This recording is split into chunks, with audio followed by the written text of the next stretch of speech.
When Hitler Stole Pink Rabbit by Judith Kerr, Chapter 17. The dressmaking session at the Fernandes was a great success. Madame Fernand was just as nice as Anna remembered her, and she cut out Great Aunt Sarah's cloth so cleverly that there was enough for a pair of gray shorts for Max, as well as a coat, a dress, and a skirt for Anna. When Mamma offered to help with the sewing, Madame Fernand looked at her and laughed. "You go and play the piano," she said. "I'll get on with this."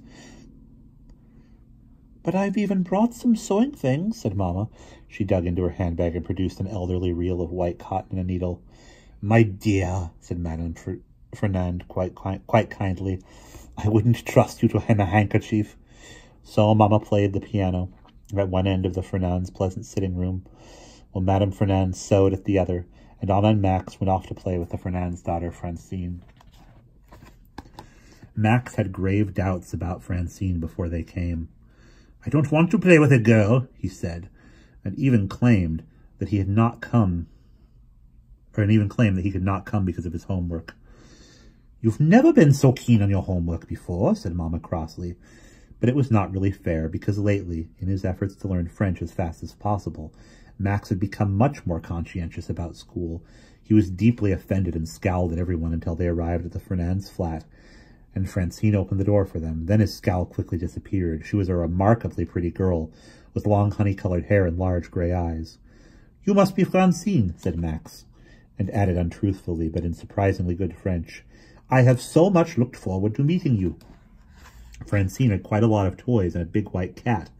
The cat immediately took possession of Anna and sat in her lap while Francine searched for something in her toy cupboard. At last she found it. "This is what I got for my birthday," she said, and produced a games compendium very like the one Anna and Max had owned in Germany. Max's eyes met Anna's over the cat's white fur. "Can I see?" he asked, and had it open almost before Francine agreed. He took a long time looking at the contents, fingering the dice, the chessmen, and the different kinds of playing cards. "We used to have a box of games like this," he said at last. "Only ours had dominoes as well." Francine looked a little put out at having her birthday present belittled. "What happened to yours?" she asked. "We had to leave it behind," said Max, and added gloomily, "I expect Hitler plays with it now." Francine laughed. "Ha! Well, you'll have to use this one instead," she said. "As I have no brothers or sisters, I don't often have anyone to play with." After this, they played Ludo and Snakes and Ladders all afternoon. It was nice because the white cat sat on Anna's lap and there was no need for her to speak much French during the games. The white cat seemed quite happy to have dice thrown over its head and did not want to get down, even when Madame Fernand called Anna to try on the new clothes. For tea, it ate a bit of iced bun, which Anna gave it, and afterwards it climbed straight back on her lap and smiled at her through its long white fur. When it was time to leave, it followed her to the front door. "What a pretty cat," said Mamma when she saw it. Anna was longing to tell her how it had sat on her lap while they played Ludo, but thought it would be rude to speak German when Madame Fernand could not understand it. So very haltingly she explained in French. "I thought you told me Anna hardly spoke any French," said Madame Fernand. Mamma looked very pleased. "She is beginning to," she said. "Beginning to!" exclaimed Madame Fernand. "I've never seen two children learn a language so fast. Max sounds almost like a French boy at times, and as for Anna, only a month or two ago she could hardly say a word, and now she understands everything." It was not quite true. There were still a lot of things Anna could not understand, but she was delighted just the same. She had been so impressed with Max's rapid progress that she had not noticed how much she herself had improved.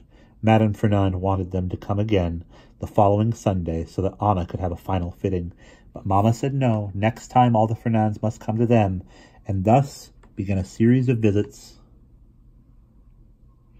which both families found so pleasant that it soon became a regular arrangement.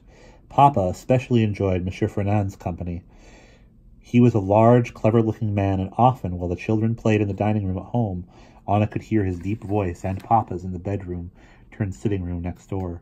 They seemed to have endless things to talk about, and sometimes Anna could hear them laughing loudly together. This always pleased her, because she had hated the tired look in Papa's face when he had heard about Great Aunt Sarah's cloth.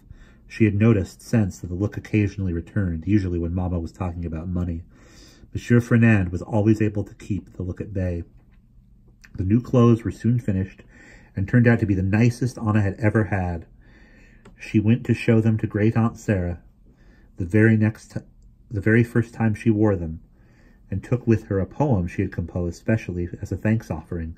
It described all the clothes in detail and ended with the lines, "And so I am the happy wearer of all these nice clothes from Aunt Sarah." "Goodness, child," said Great Aunt Sarah when she read it. "You'll be such a writer like your father." She seemed terribly pleased with it. Anna was pleased too, because somehow the poem seemed to make it quite definite that the gift of cloth had not been charity, and also it was the first time she had ever managed to write a poem about anything other than a disaster. And that is the end of chapter 17.